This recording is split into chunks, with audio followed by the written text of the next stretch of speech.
اعوذ باللہ من الشیطان الرجیم بسم اللہ الرحمن الرحیم۔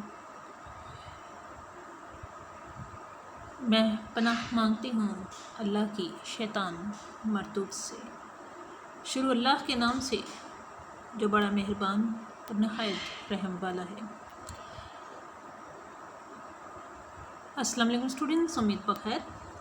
آج ہم جماعت دہم کی درسی کتاب کے سبق نمبر 6 اردو ادب میں عید الفطر کا مشقی حل کریں گے۔ سوال نمبر 1 ہے، درج ذیل سوالات کے جواب تحریر کیجیے۔ الف جزو ہے، عید الفطر کا ہماری تہذیبی اور دینی زندگی سے کیا تعلق ہے؟ جواب، عید الفطر کا مسلمانوں کی تہذیبی اور دینی زندگی سے بڑا گہرا تعلق ہے۔ عید کا مطلب ہے بار بار آنے والی خوشی۔ مسلمانوں کا یہ تہوار ان کی ایک تہذیبی اکائی بن کر معاشرتی زندگی میں بہت دور تک جاتا ہے۔ عید کو محض خوشی یا عید کے چاند کو محض سال میں ایک بار جھلک دکھلا کر غائب ہو جانے کے حوالے سے دیکھنے کی بجائے اسے مسلمانوں کی تہذیبی اور فکری زندگی کے وسیع تر جغرافیے سے ملا دیا گیا ہے۔ بے جزو ہے، عید الفطر پر نظموں میں شعراء نے کیا باریکیاں پیدا کی ہیں؟ جواب، شعراء حضرات نے عید کے موضوع میں نئی نئی باریکیاں پیدا کر کے اسے ادبی خوشی کے ملے جلے جذبات تک لے گئے ہیں۔ جیم جزو، اس سبق کی روشنی میں اردو شعراء نے عید الفطر کے جن متعدد پہلوؤں پر اظہار خیال کیا ہے ان میں سے کوئی سے 3 پہلوؤں یا موضوعات کے نام لکھیے۔ جواب، 3 موضوعات جو آپ کی کتاب میں خاص اختتام پر سبق کے اختتام پر زیر بحث آئے ہیں وہ ہیں: عید کے چاند کو مناظر کے حوالے سے بیان کرنے کا رجحان۔ نمبر 2، عید کو داخلی مسرت اور خارجی حالات سے منسلک کرنے کا رجحان یا رویہ۔ نمبر 3، ہلال عید کو ملی عزائم کی علامت، ملت کے عروج و زوال کی علامت اور تہذیبی و تمدنی زندگی کی اساس کے طور پر قبول کرنے کا رجحان۔ اسٹوڈنٹس، ان کو ویسے بھی 3 اہم نکات ہیں، ان کو اچھی طریقے سے یاد کیجیے، آپ کے خلاصے کا حصہ بھی ہوگا۔ دالجوز عید الفطر کے موقع پر شہزادوں اور شہزادیوں کا ذکر کرتے ہوئے خواجہ حسن نظامی نے کیا نکتہ اجاگر کیا ہے؟ جواب، خواجہ حسن نظامی نے عید الفطر کے موقع پر شہزادوں اور شہزادیوں کا ذکر کرتے ہوئے دینی جذبے کی شدت اور مذہبی امور سے گہری وابستگی کو ظاہر کیا ہے۔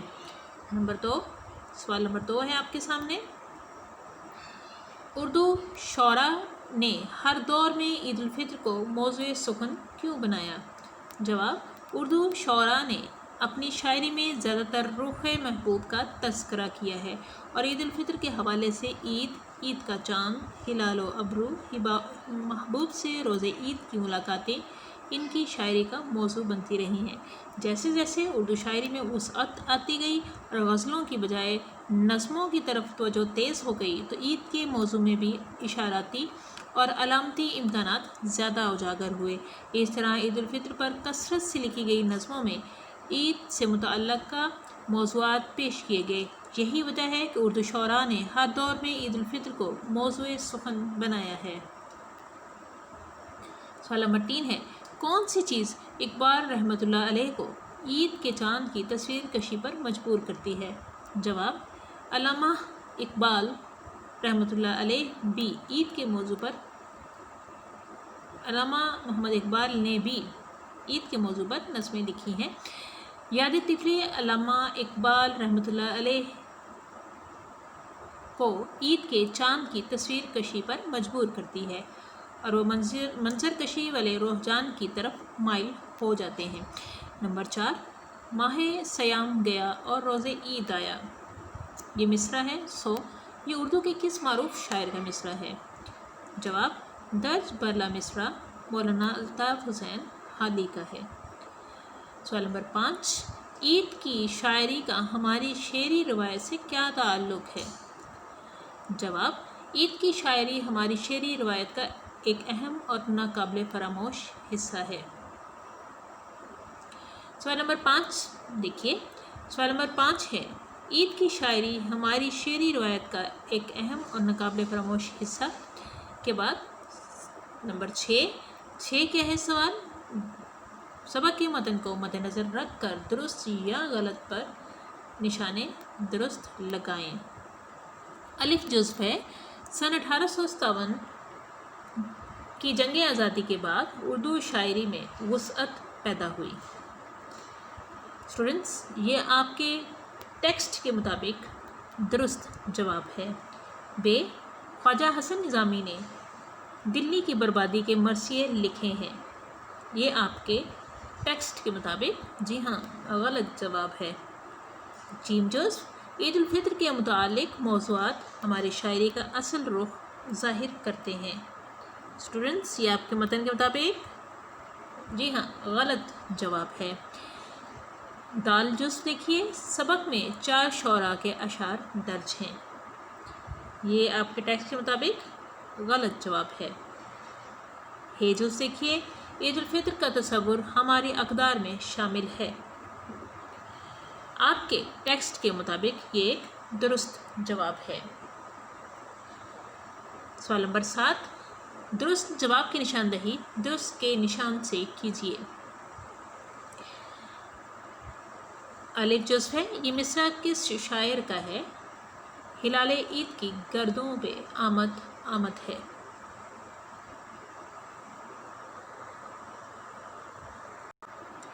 ٹیکسٹ کے مطابق یہ جزو نمبر 3 درست ہے، عبد المجید سالک۔ بے جزو ہے، حسن نظامی نے دلی کے جو نوحے لکھے ان میں کون سی چیز نمایاں ہے؟ ٹیکسٹ کے مطابق تیسرا جزو ٹھیک ہے، عبرت انگیزی۔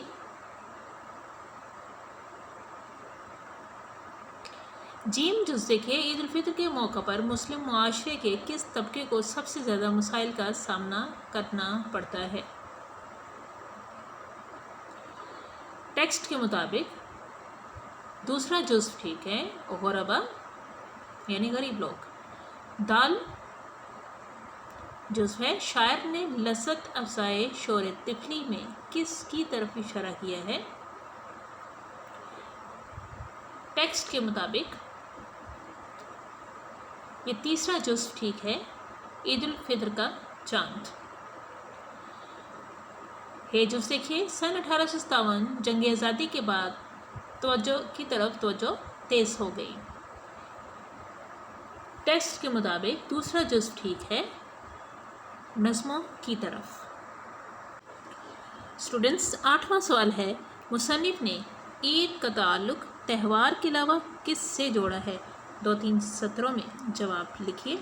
جواب ہے، مصنف کا کہنا ہے کہ عید کا تصور مسلمانوں کے ہاں محض تہوار منانے اور اچھل کود کو کلچر بنانے پر منحصر نہیں، بلکہ اس خوشی کا رشتہ ہماری اقدار میں بہت دور تک جاتا ہے، جس سے عید کے بارے میں اردو شعراء کی تخلیقات کو ایک سمت ہی نہیں ملتی، بلکہ ان کا تعلق ہمارے داخلی رویوں کے ساتھ اتنا گہرا ہے کہ ہماری شعری روایات میں یہ عمل صرف یک طرفہ مناظر کشی تک جا کر ختم نہیں ہوتا، بلکہ عید کی شاعری ہماری شعری روایات کا ایک اہم اور ناقابل فراموش حصہ ہے۔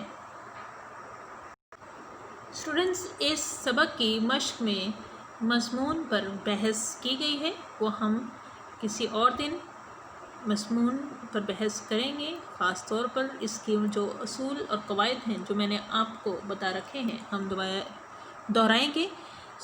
آج کے دن آپ کا جو تفویضی کام ہے اس سبق کے حوالے سے وہ ہے سوال نمبر 1، آپ کاپی پر خوش خط تحریر کریں گے۔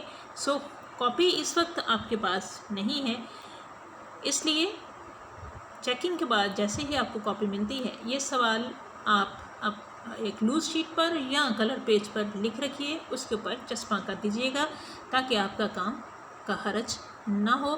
یقیناً آپ ہدایات پر عمل کر رہے ہوں گے، لیکن آپ کی کاپیز چیکنگ کے لیے بہت کم پہنچی ہیں، افسوس کا مقام ہے کہ آپ چیکنگ میں کچھ قدم پیچھے ہیں۔ کاپی چیکنگ کے لیے دیجیے تاکہ آپ کا کام آپ کے لیے ہی بہتر ہو سکے۔ والسلام، مس سدرا ثنا۔